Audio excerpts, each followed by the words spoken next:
बाबा कहते हैं मैं जिस स्तर में प्रवेश करता हूँ उसका नाम ब्रह्मा रखना पड़े। तो 1936 में सेवाग्राम में बाबा की प्रवेशता हुई तो तब से उनका नाम ब्रह्मा हो गया। दूसरी बात ये भी कहते हैं कि ब्रह्मा की आयु 100 साल होती है। तो 1936 से क्या वो आदि ब्रह्मा की 100 साल की आयु 2046 में पूरी होगी।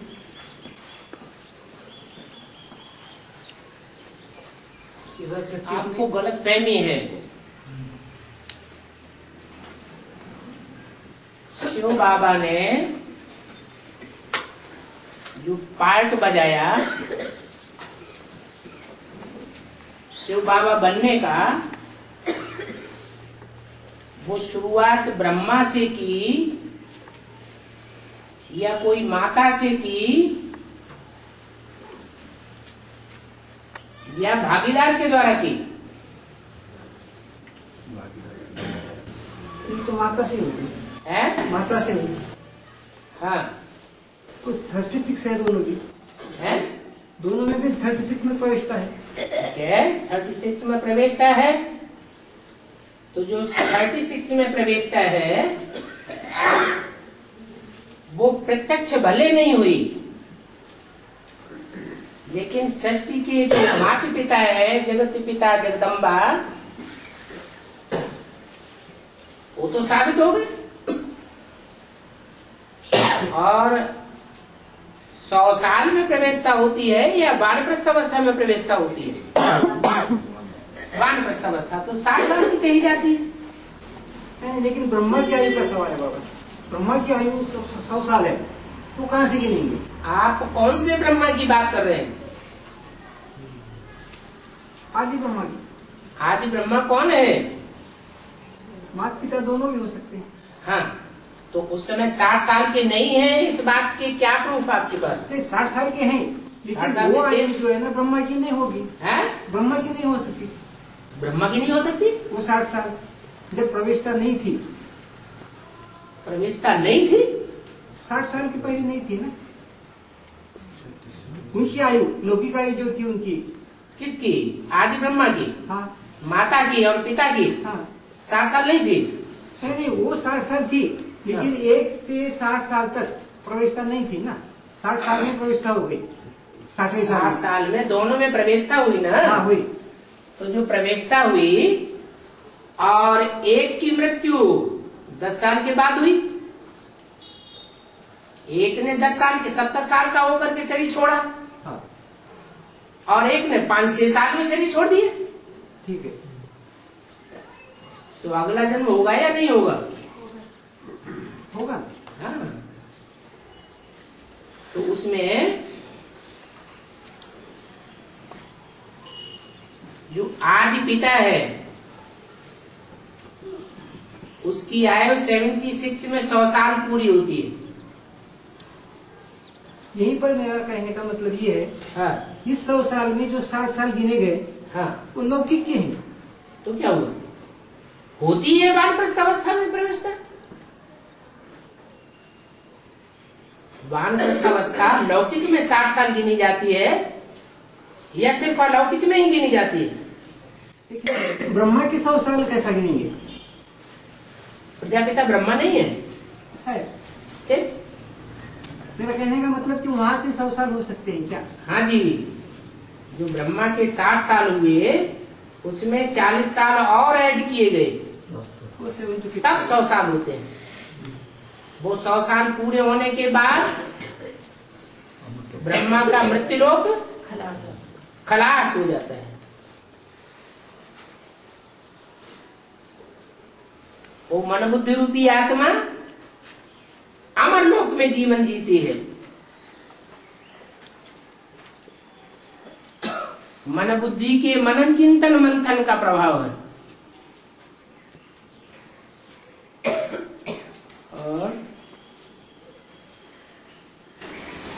और आज के अवितवाणी में अभी एक वाक्य आया है, तो परिवार के सामने वो गलती नहीं सुनाओ, बल्कि बाप के सामने सुनाएंगे तो बाप खुश होगा। बाप खुश होगा? बाप खुश होगा। बाप कभी नाखुश भी रहता है? वो तो बाप तो खुश ही खुश है। और बाप जानते हैं कि गलतियां सब में हैं, सुनने वाला।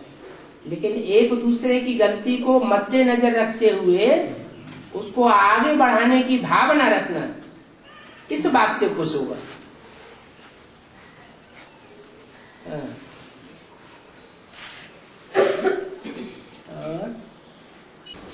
और नवग्रह जो है वो कौन है आगे? नवग्रह कौन है? ग्रह माने क्या होता है? ग्रह माने घर। तो कोई गृहस्थी होंगे, बाप की पढ़ाई पढ़ने वाले, बाप गृहस्थी का पाठ पढ़ाने आता है या सन्यासी जीवन का पाठ पढ़ाने आता है? गृहस्थी का। तो गृहस्थी जीवन का पाठ पढ़ने वालों में कोई 9 निकलते हैं नंबरवार। उन 9 में एक बन जाता है 0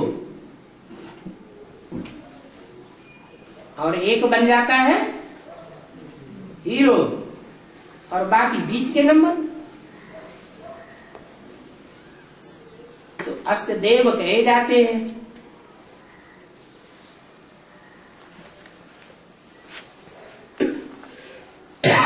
वही आत्मा है उस घरग्रस्त जीवन की। मुखिया है, घरग्रस्त का कोई मुखिया होता है, ऐसे ही वो मुखिया है। और बाबा भाई का प्रश्न है, मुरली में आया कि जंगल में मोर नाचा किसने देखा? हाँ जी, तो बाबा मोर के साथ तो मोर ने रहती होंगी ना?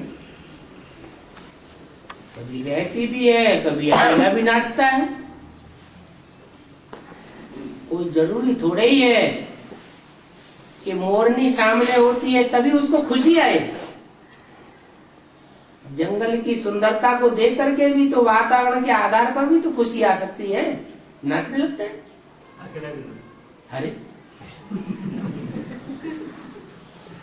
जो लौकिक में होता है वो अलौकिक में होता है या नहीं? होता है। होता है। लौकिक जीवन में अगर अकेले नाचता होगा तो अलौकिक जीवन में भी मोरनी हो या न हो, क्या नाचना बंद कर देता है क्या? तो ऐसे ही है। अगर होगी तो और ज्यादा उमंग उत्साह आ जाएगा, अगर नहीं भी है तो इमर्ज तो कर सकता है। और बाबा कहते हैं कि विजय माला का आह्वान करो, तो विजय माला का आह्वान कैसे करें? कैसे करें? जो शहद की मक्खियां होती हैं उनके लिए कोई पूछता है कि शहद की मक्खियों के छत्ते को कैसे आवाहन करें? क्या करते हैं? शहद की मक्खियों का छत्ता लगाना चाहते हैं, शहद की मक्खियों को पालना चाहते हैं, तो क्या करते हैं? अरे पूरा छत्ता उखाड़ के ले आते हैं क्या? क्या करते हैं? उनको नहीं मालूम क्या? बोलते गए नहीं, अपना जवाब अपने आप बोलो ना। एक मक्खी को एक माने उसमें से कोई एक मक्खी, रानी मक्खी को उठा लाते हैं। तो अलौकिक जीवन में भी ऐसे ही है, यहां कोई हाथ पकड़ के उठा लाने वाली बात तो है नहीं। यहां तो बाहुबल दिखाने की बात ही नहीं है। हमारा कौन सा बल है? मनोबल, योग बल, बुद्धि बल, बुद्धि योग। तो बुद्धि योग के आधार पर पहले तो पहचाने रानी मक्खी कौन है, और रानी मक्खी कौन है ये तभी समझ में आवेगा जब राजा मक्खा समझ में आवे। ऐसे तो होता नहीं कि राजा हो नहीं और विधवा रानी समझ में आ जाए, उसकी तो भारत में कोई मान्यता ही नहीं है। तो दोनों की पहचान हो, फिर मन बुद्धि से आवाहन हो। और कर्ण अभिमन्यु की हत्या करते हैं। कर्ण महाभारत में है दिखाते हैं। अकेले कर्ण ही करते हैं क्या? करते हैं, परंतु है? कर्ण जैसा महारथी भी। अरे सेना में विशेष डायरेक्शन एक का चलता है या अनेकों का चलता है? एक सेनापति होता है, उसके डायरेक्शन पर चलना होता है।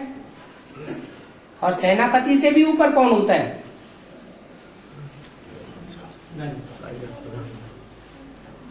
राजा होता है। राजा वयोवृद्ध हो, अंधा हो, तो युवराज होता है।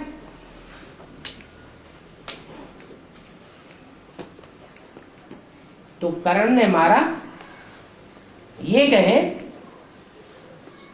अपनी स्वेच्छा से मारा या किसी ने हुस्कारा तब मारा है? हाँ।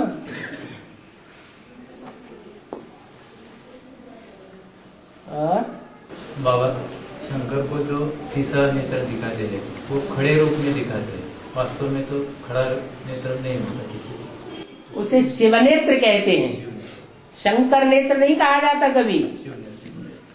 शिव की आत्मा में और शंकर की आत्मा में फर्क है या नहीं है? हैं? क्या फर्क है? अरे अभी तो बताया, जो प्रश्न है उसी में समाधान है। पढ़ा और खड़ा। शिव नेत्र को कहते हैं सदा शिव नेत्र, सदा शिव। उसे सदाशिव क्यों कहते हैं? सदैव खड़ा हुआ है कि कभी माया के प्रभाव से गिर जाता है? नहीं। कभी गिरता तो नहीं। उसकी हार मानने की तो बात ही नहीं। और शंकर का जो नेत्र है, नेत्र माने आत्मा, चैतन्य आत्मा, वो पुरुषार्थी जीवन तो है।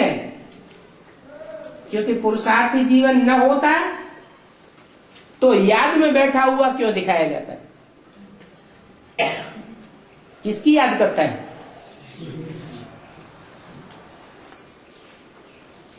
तो जो पुरुषार्थी जीवन है उसको सदैव खड़ा हुआ कहेंगे, हैं? उसको सदैव माया पर जीत पाया हुआ कहेंगे, बाप समान कहेंगे। इसलिए 3 नेत्र दिखाए जाते हैं शंकर की मूर्ति में, 2 पड़े हुए और 1 खड़ा हुआ।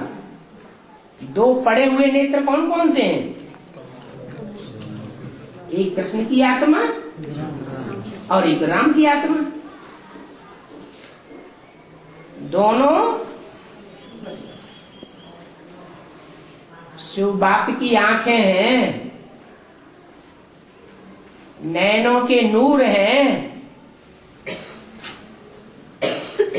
लेकिन पुरुषार्थी जीवन में है। पुरुषार्थ पूरा होता है तो बाप समान स्टेज बन जाती है। फिर विष्णु को सदैव खड़ा हुआ दिखाते हैं या पड़ा हुआ दिखाते हैं? खड़ा हुआ है। और बाबा कुश्ती और बॉक्सिंग में क्या फर्क है? मुरली में कुश्ती को लड़ाई नहीं कहेंगे। कुश्ती जो है वो सिर्फ दांव पेच की होती है, मारा मारी की नहीं होती है।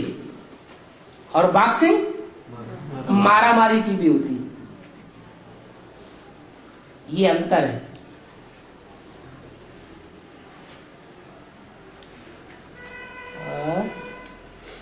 बाबा, गीता का भगवान कृष्ण नहीं शिव है, इसकी समझानी जब बेसिक में दी जाती है वो सतयुगी कृष्ण ही साकार में बताया जाता है। और यहाँ एडवांस में जब दिया जाता है उसका स्पष्टीकरण, तो सतयुगी कृष्ण के बजाय संगमयुगी कृष्ण ही दिखाया जाता है। संगमयुगी कृष्ण? गीता का भगवान साकार में संगमयुगी कृष्ण ही हो सकता है। गीता का भगवान साकार में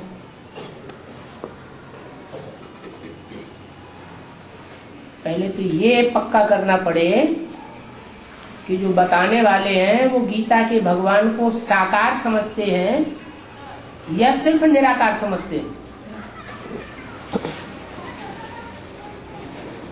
जो असली गीता का भगवान है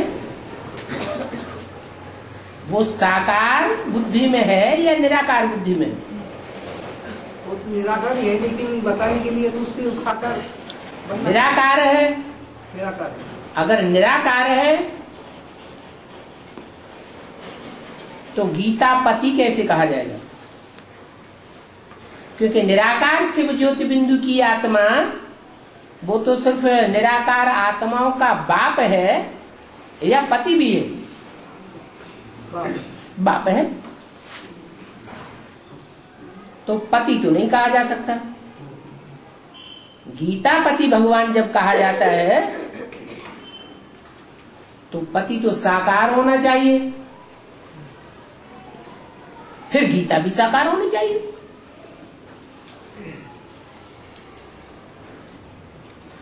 कि दोनों निराकार हो तो चलेगा? नहीं। गीता ज्ञान सुनाने वाला भी साकार चाहिए, क्योंकि भक्ति मार्ग में उसको रथ दिखाया गया है? नहीं तो दो सेनाओं के बीच में रथ पर सवार होकर के गीता नहीं सुनाई जाती। दो सेनाएं और उनके नायक महानायक क्रोध में हो, लड़ाई लड़ने के लिए आमने सामने खड़े हो, मारकाट मचाने के लिए, कोई गीता ज्ञान सुनेगा? तो ऐसी बात तो है नहीं।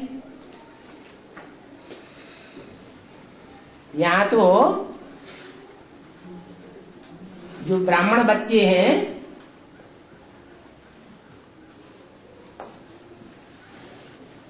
वो आत्मिक स्थिति में स्थित होने वाली चाहिए। उनमें नंबरवार हैं।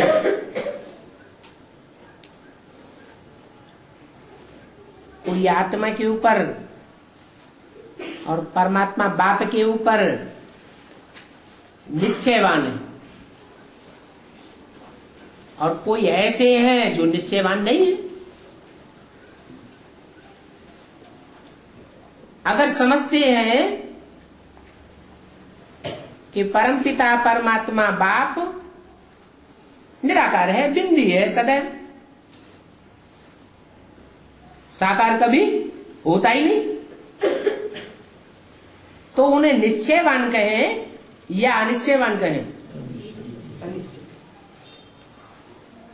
फिर तो अनिश्चयवान हो गए। निश्चय बुद्धि तो कहा ही तब जावेगा जब निराकार को साकार में वेरीफाई कर ले बुद्धि।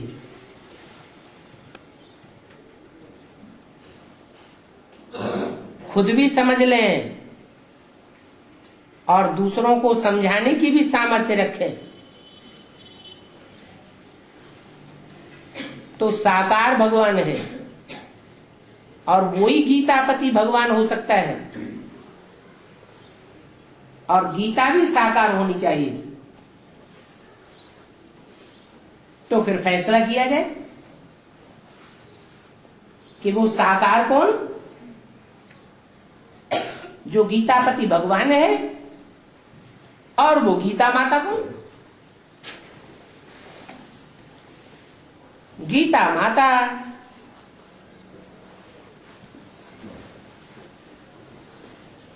दो प्रकार की साबित हो जाती है। गीता तो है, लेकिन एक है सच्ची गीता और एक है झूठी गीता। माता तो है,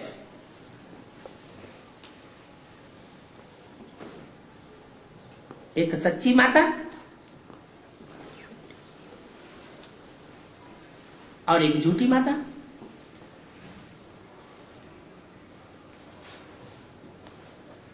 आदि से अंत तक बाप की बन करके रहे तो सच्ची माता, और बीच में धोखा दे जाए, बाप को भी डुबो दे और खुद भी डूब जाए, तो उसको सच्ची गीता कहेंगे, झूठी गीता हो गई। पार लगाने वाली हुई या डुबोने वाली हुई? डुबोने वाली हो गई। डुबोने वाली है, पार लगाने वाली नहीं है, तो पार्वती कहेंगे? है? नहीं कहेंगे। विषय वैतरणी से पार लगाने वाली गीता चाहिए, और ये ठेका भगवान आकर के माताओं को देते हैं, पिताओं को देते हैं, कुमारों को देते हैं या कुमारियों को देते हैं पार लगाने का। किसको ठेका देते हैं? माताओं को देते हैं।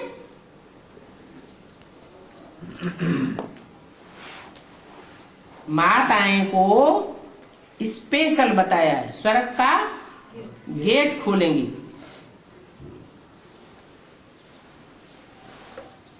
फिर कोई ऐसी माताएं भी होंगी जो नरक का दरवाजा खोल के बैठ जाती है। आओ हम नरक बने, नरक बना दे।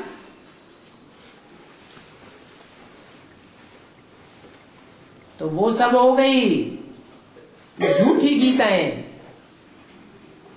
जो झूठा धंधा खोल करके बैठ जाती है। और जो आदि से अंत तक एक बाप की बन करके रहती है, वो स्वर्ग का गेट खोलने के निमित्त बनती है। उनको कहा जाता है सच्ची गीता। तो बेसिक नॉलेज में सिर्फ निराकार का ज्ञान दिया जाता है, आत्मा परमात्मा का,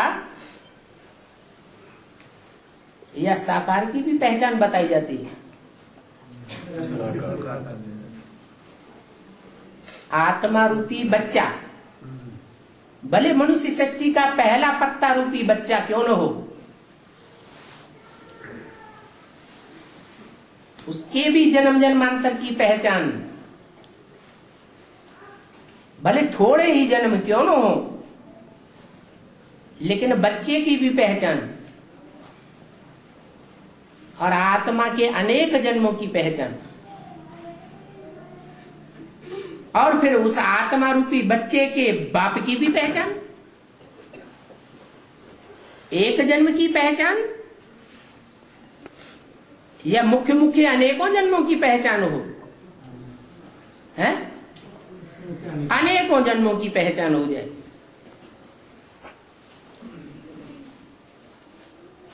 तो जब जन्म की बात आती है, मरण की बात आती है, जन्म मरण के चक्र में आने की बात आती है, तो गीता का भगवान भी साकार होना चाहिए, माता भी साकार होना चाहिए, और बच्चा भी साकार होना चाहिए। तो बेसिक में तो मानते ही नहीं है साकार को। और एडवांस में तो निराकार बाप ज्योति बिंदु को जब तक साकार में न पहचान ले, नाम रूप धाम गुण कर्तव्य से न पहचान ले, पूरा आता पता न मिल जाए, तब तक पहचाना हुआ नहीं कहा जाता। प्रजापिता ब्रह्मा कुमार नहीं कहा जाएगा, तब तक क्या कहा जाएगा? ब्रह्मा कुमार तो है, अम्मा की तो पहचान है, लेकिन बाप की पहचान नहीं कहेंगे।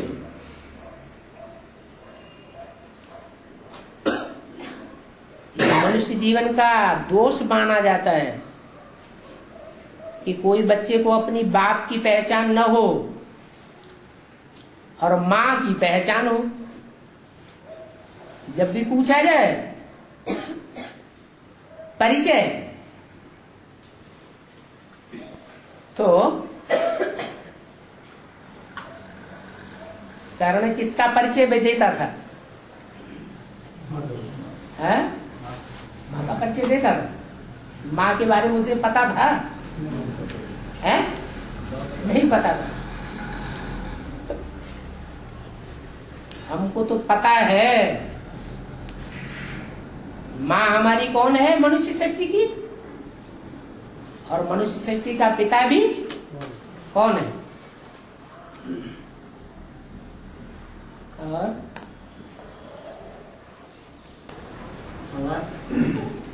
जिस दिन कुछ सेवा नहीं होती उस दिन पोताजी ने क्या लिखे? देखो, कोई सेवा नहीं की, जिस सर्विस की मनसा वाचा कर्मणा, हाँ तीनों में और कुछ सेवा नहीं होती है, हाँ, तो उस दिन में क्या ऐड करें उसमें? 000।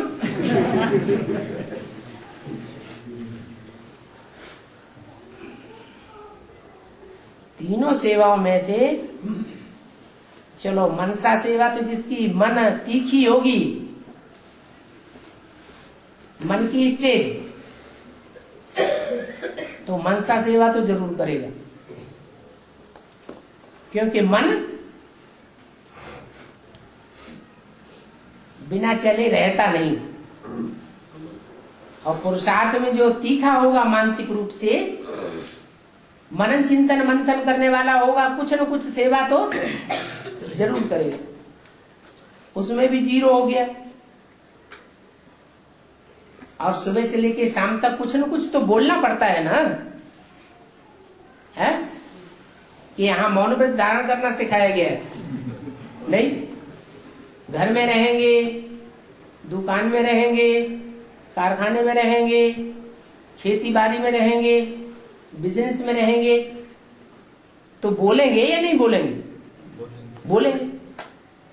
जिनकी आदत पड़ी हुई होगी, जिनको भान रहता होगा कि हम ब्राह्मण हैं, शिव बाबा के बच्चे हैं, ईश्वरीय बच्चे हैं, तो धंधा भी हमारा ईश्वरीय चाहिए, तो कुछ न कुछ तो मुख से निकलेगा कि बिना सेवा के रह जाएंगे? नहीं।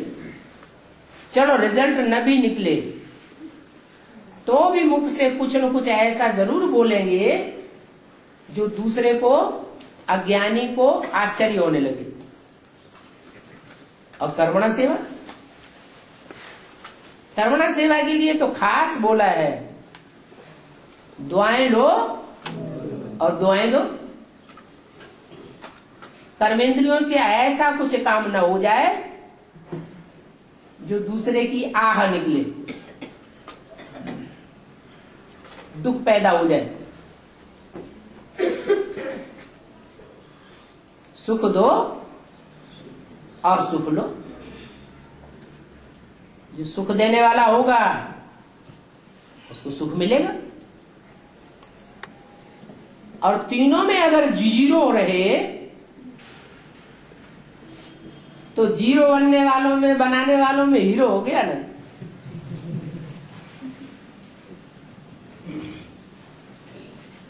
ब्राह्मणों के जीवन में तो ऐसा हो ही नहीं सकता कि मनसा वाचा कर्मणा तीनों में 0 हो जाए। रिजल्ट न निकले वो बात अलग है। आज नहीं निकलेगा, कल निकलेगा।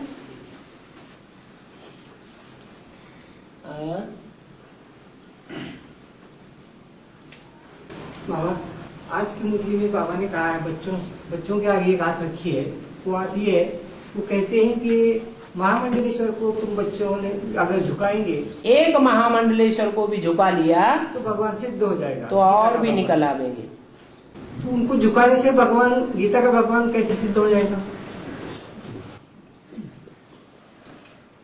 ब्राह्मणों की दुनिया में, चलो बाहर की दुनिया में ले लो, बाहर की दुनिया में बड़े बड़े सन्यासी हैं ना महामंडलेश्वर, हैं? चलो बेसिक वालों में तो बहुत आते रहते हैं। आते हैं या नहीं आते हैं? आते हैं। लेकिन बेसिक वालों को तो पता ही नहीं है कि इन महामंडलेश्वरों का मुखिया कौन है। उनको पता है पता? नहीं। अच्छा, हमको पता है?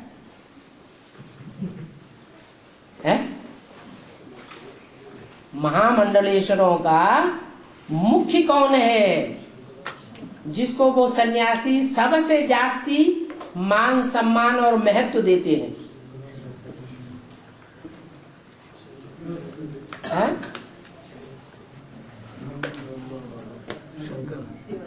नहीं, उनकी प्रैक्टिकल जीवन में बताओ। तुम तो शिव बाबा को ही महामंडलेश्वर बनाई दिया। शंकराचार्य तो ढेर है, कौन से शंकराचार्य को मुखिया मानते हैं?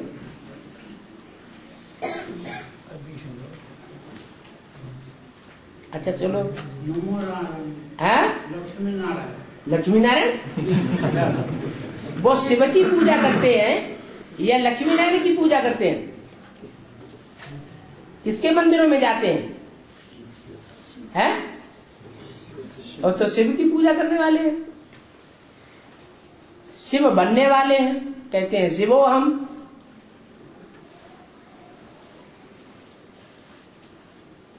नारायण बनेंगे, नर से नारायण बनेंगे, ऐसा भाव है उनके अंदर?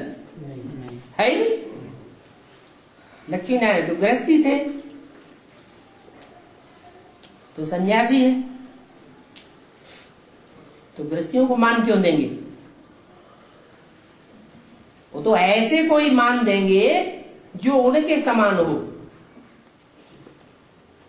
वो खुद सन्यासी हैं तो मान भी किसको देंगे? सन्यासियों को ही मान देंगे। नहीं आता वो बुद्धि में कौन है उनका मुखिया है? अच्छा चलो थोड़ा इशारा दे देते हैं।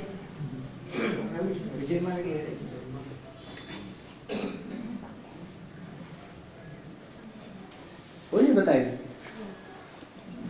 अच्छा, सन्यासी कहाँ चौकड़ी मार करके बैठे रहते हैं? गंगा जी के किनारे। तो गंगा को वो सबसे ज्यादा मान मर्तबा देने वाला समझते हैं ना, कि गंगा को बहुत मान देना चाहिए। माता को तो मानते हैं, जगदम्बा को तो मानते हैं। और माताओं में सबसे जास्ती नजदीकी संबंध उनका किनके साथ होता है? गंगा के साथ। तो गंगा के बारे में बाबा ने मुरलियों में क्या बोला है?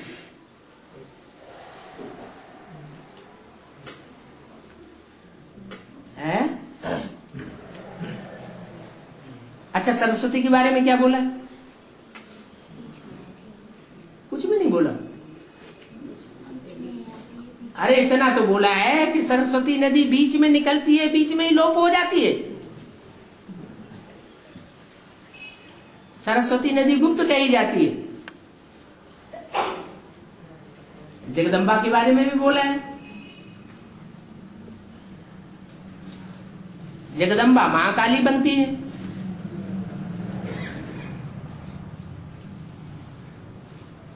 तो ये दोनों पार्ट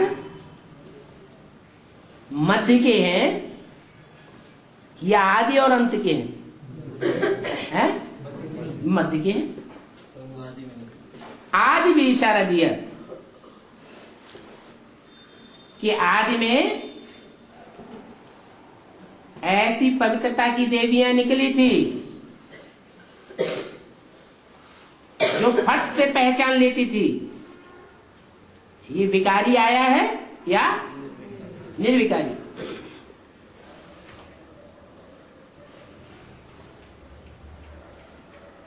आदि में भी गंगाएं निकली और अंत में भी ज्ञान गंगाएं निकलती हैं। पहले नंबर का नाम हो जाता है।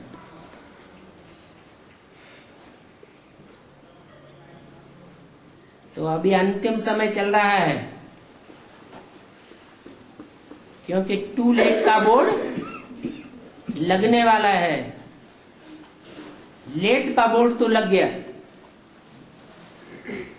तो अंत है, आदि है या मध्य है? अंत है। तो कौन निकलनी चाहिए? ज्ञान गंगाएं निकलनी चाहिए। उनमें पहला नंबर पहले निकलना चाहिए। और वो कहां से निकलती है? यूपी से। तो कोई ऐसे महामंडलेश्वर को निकालो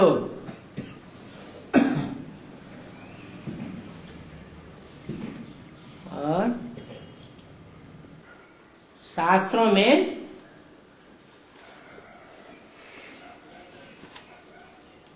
इंद्र को भयभीत राजा दिखाया गया है। सदैव भयभीत रहता था। किस बात में भय रहता था? पता नहीं कब कोई असुर आक्रमण कर दे। तो ब्राह्मणों की दुनिया में ये शूटिंग होती है या सतयुग त्रेता द्वापर कलयुग में शूटिंग होती है? कहाँ होती है? ब्राह्मणों की दुनिया में ही शूटिंग होती है। और ब्राह्मणों की दुनिया में स्वर्ग होता है क्या? है? इंद्र को तो स्वर्ग का देवता दिखाया, मुखिया दिखाया गया है?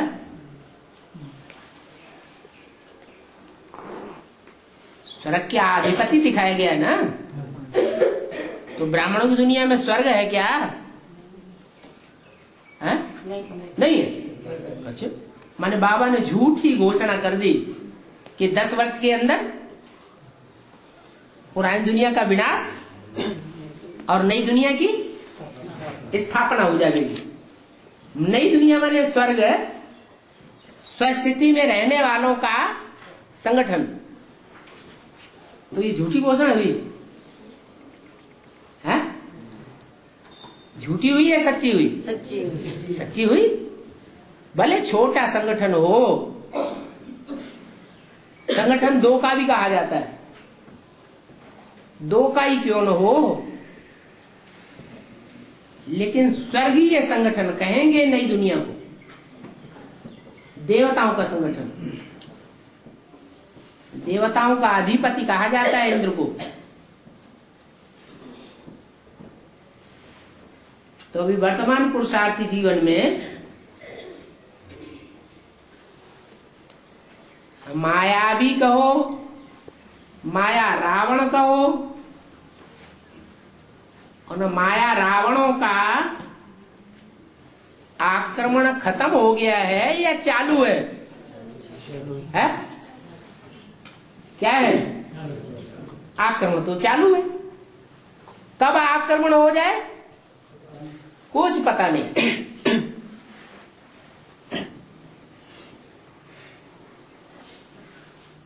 तो जो इंद्र होगा वो संपन्न पुरुषार्थी कहें या अपूर्ण पुरुषार्थी कहें? है? अपूर्ण पुरुषार्थी है। जो संपूर्ण आत्मा बन जाएगा उसको तो किसी बात का भय रहेगा ही नहीं। देवान वाले को भय होता है, आत्माभिमानी को कोई भय होता ही नहीं।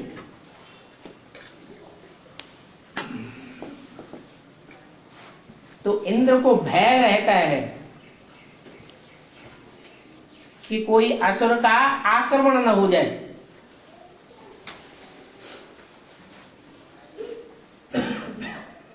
ऐसे इंद्र इंद्रिय जीत भी कहा जाता है। इंद्रियों को जो जीतता है उसे इंद्र कहा जाता है।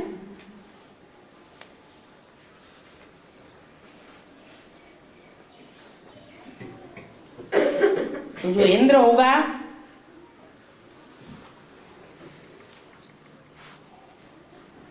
उसे कहें कि 100% देवता बन गया है, नहीं कहेंगे। अच्छा देवता की बात छोड़ दो, 100% फरिश्ता बन गया, ऐसे कहें? नहीं कहें। ब्राह्मणों की दुनिया के 100% फरिश्ता कौन है? कोई है या नहीं है? है? कौन? ब्रह्मा, विष्णु और शंकर को फरिश्ता कहा जाता है, जिनका फर्श की दुनिया से कोई रिश्ता नहीं।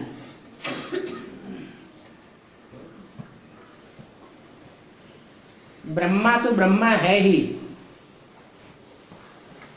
अब ब्रह्मा साकार होता है या निराकार होता है? साकार होता है, माने कोई न कोई में प्रवेश करके पार्ट बजाता है।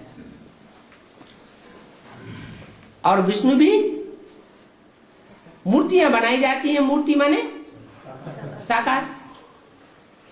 तो ब्राह्मणों की दुनिया में वो भी होना चाहिए या नहीं होना चाहिए? है? वो भी होना चाहिए। और शंकर है?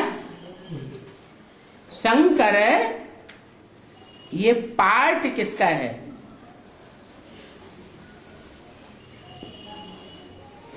है?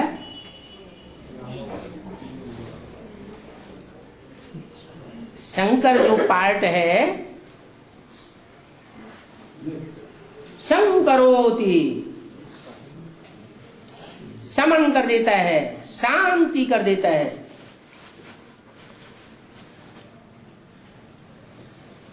संसार में अशांति नहीं रहती। तो अति के बाद अंत होता है या पहले से ही अंत हो जाता है? अति के बाद अंत होता है।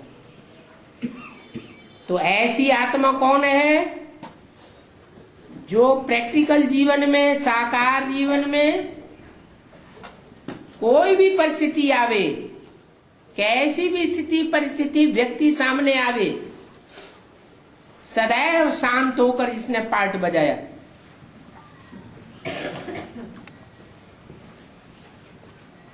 शांति भी रही और सहानुभूति भी रही और सहनशीलता भी रही। कौन सा पार्ट है? ब्रह्म। और जो अति का सहनशील होता है वो ही अति का शंकर का पार्ट बजाता है। शास्त्रों में भी एटम बम फोड़ने वाला कौन से संप्रदाय को बताया? यादव संप्रदाय। और कृष्ण को क्या कहते हैं? यादव संप्रदाय का हेड। और मुरली में भी बोला है यादवों का हेड कौन है? शंकर। तो वास्तव में कौन सी आत्मा है जो अति की अशांति के बाद अति की शांति स्थापन कर देता है? वो आत्मा कौन है? हैं? कृष्ण वाली आत्मा।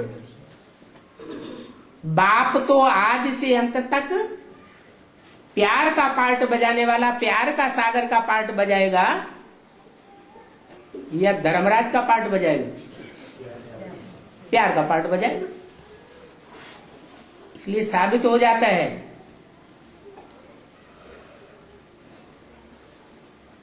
कि शंकर नाम रूप से प्रैक्टिकल व्यक्तित्व के रूप में जो व्यक्ति सामने आता है उसमें शंकर का पार्ट बजाने वाली आत्मा अलग है और पुरुषार्थी जीवन का पार्ट बजाने वाली आत्मा अलग है। कौन है? राम वाली आत्मा है पुरुषार्थी जीवन का पार्ट बजाने वाली। पुरुषार्थी जीवन है तो 100% आत्मिक स्थिति कहे या अधूरी स्थिति कहे? अधूरी स्थिति है। तो भय पैदा होगा या नहीं होगा? है? अगर भय पैदा नहीं होता है तो शास्त्रों में शंकर जी को क्यों दिखाया है कि भस्मासुर जब पीछे पड़ा तो सारी दुनिया में भागे भागे फिरे?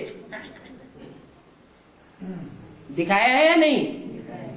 तो झूठ दिखाया है या सच्ची बात दिखाई है? सच्ची बात दिखाई। तो जो प्रश्न आया है, इंद्र के पास इतनी शक्ति होती है फिर भी वो डरता क्यों था? सहायता के लिए कभी ब्रह्मा के पास, कभी विष्णु के पास, कभी शंकर के पास क्यों भागता था? इसकी बेहद में शूटिंग कैसे होती?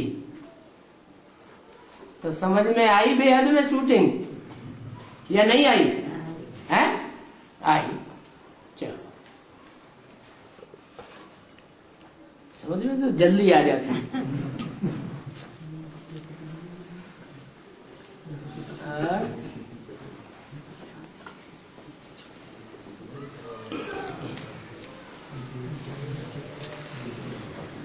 लंबे चौड़ी प्रश्न आते हैं।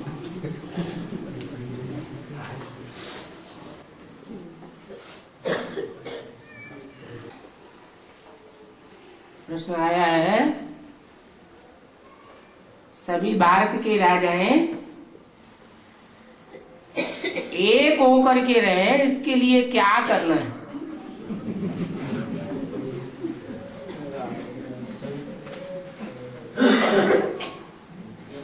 हैं? क्या करना है ये समझ में नहीं आया। अरे एकता कैसे आएगी? आज भी अव्यक्तवाणी में बताया, थोड़ा इशारा दिया। एकता कैसे आती है? नहीं, एकता का मूल है एक बाप की पहचान। बुद्धि में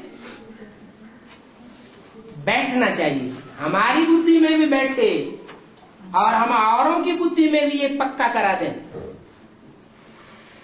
कि हमारा तो एक बाप दूसरा नहीं।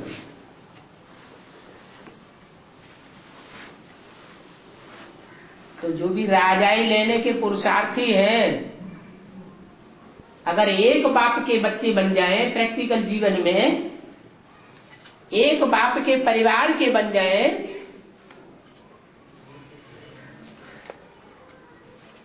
तो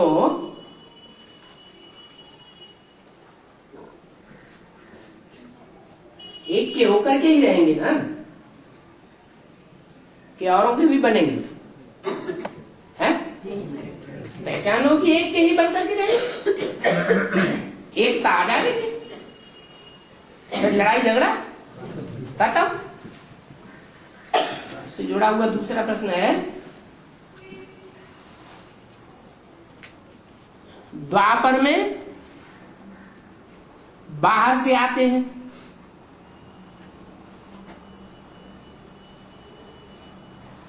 भारत में तो भारत के राजाओं से बहुत टकराव होता है,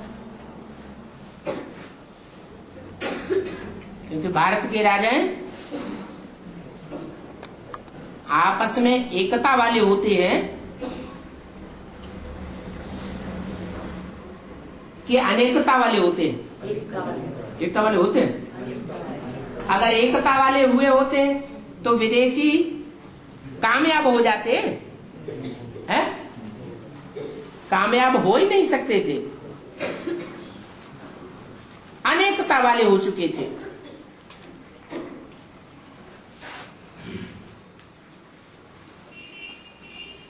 तो जो बाहर से आने वाले लोग हैं, विदेशी लोग, वो भेद पैदा करते हैं। भेद के बीज तो पहले से ही पड़े हुए होते हैं, वो और ही भेद पैदा कर देते हैं, अलगाव कर देते हैं। जैसे क्रिश्चियन लोग हिंदुस्तान पाकिस्तान का अलगाव करके चले गए, तो झगड़ा और बढ़ता है या कम होता है? टकराव और ज्यादा बढ़ जाते हैं। तो क्या करना चाहिए है? हर एक पुरुषार्थी जीवन को, पुरुषार्थी ब्राह्मण को क्या करना चाहिए जो टकराव न हो? एक बाप का बन करके रहे, औरों को भी, जो भी संसर्ग में, संपर्क में, संबंध में आने वाले हों, उनको एक बाप का बने। और